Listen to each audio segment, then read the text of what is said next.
Everybody from the holy city of Tzfat, Israel. Just amazing to think that there is so much hate in this world. Now, there are only effectively three kinds of people in this world. Every single person is one of these three. The first person is what we would call in Kabbalah chesed.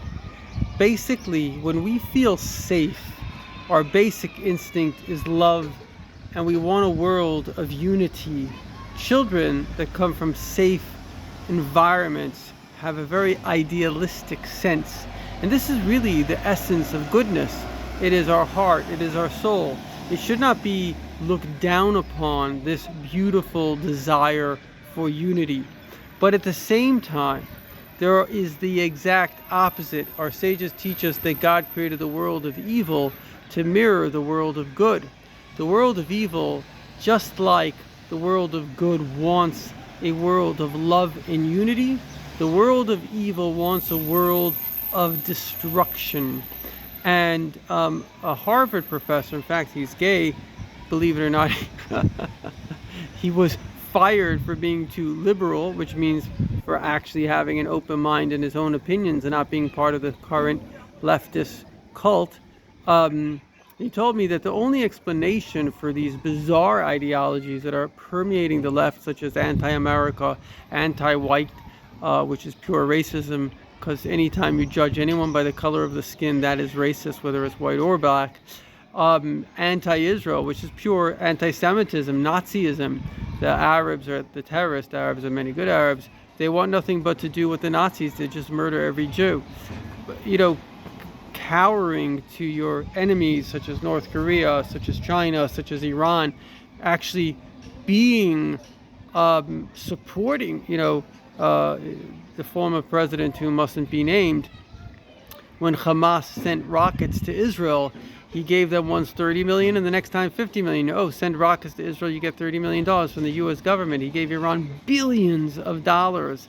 He actually enabled them to continue their nuclear program. As we know, they lied. Of course they lie. They see us as the great Satan. They see us in religious terminology that they are good and we are evil and we must be wiped off the face of the earth. So anybody that's helping terrorism, he enabled ISIS. He enabled a civil war, that's a terrible civil war in Libya, civil war in Egypt, which thank God the Egyptian army stopped, the civil war in Yemen. I mean, this is a mass murder of epic proportions, never mind the civil war in Syria, which killed over 500,000 people, 50 million refugees. Many of them he then invited into the United States of America. So now they become the fifth flank in America, the terrorist ideologies right in our own hometown. So in other words, a person can't be naive.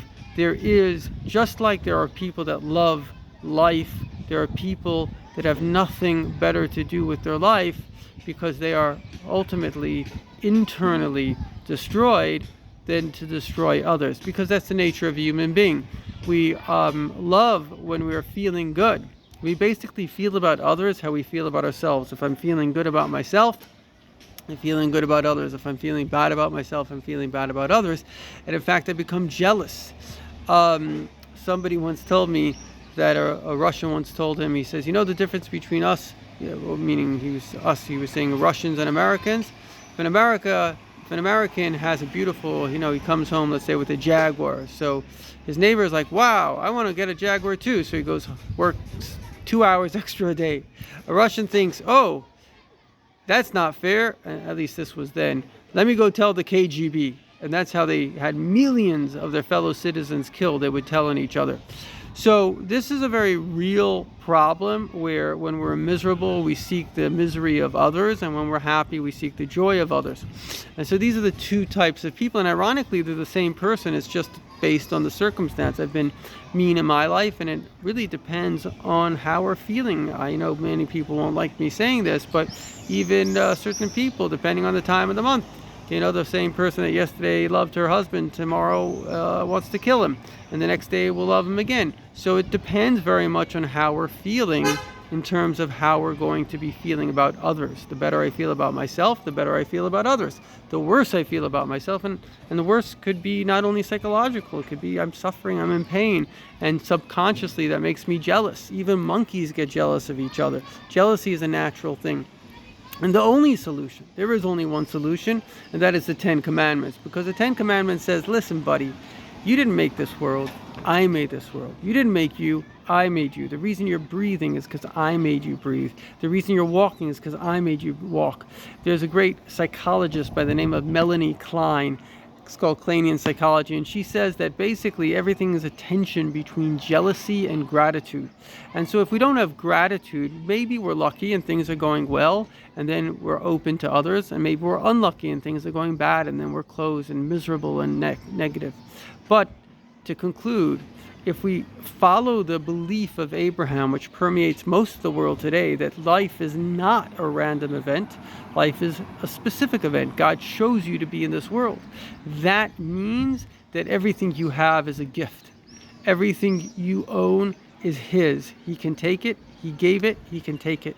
And everything that you're here to do is to make the world a better place. And as long as you look at the world from that perspective, you don't have a natural need to be friends with other people. You don't have a need to make other people miserable because it's not fair when you're miserable. Your need is simply to remain grateful to the Creator for the unwarranted gifts that you have, and last but not least, to do the mission and the purpose that you have in this world, and that fills your time and space.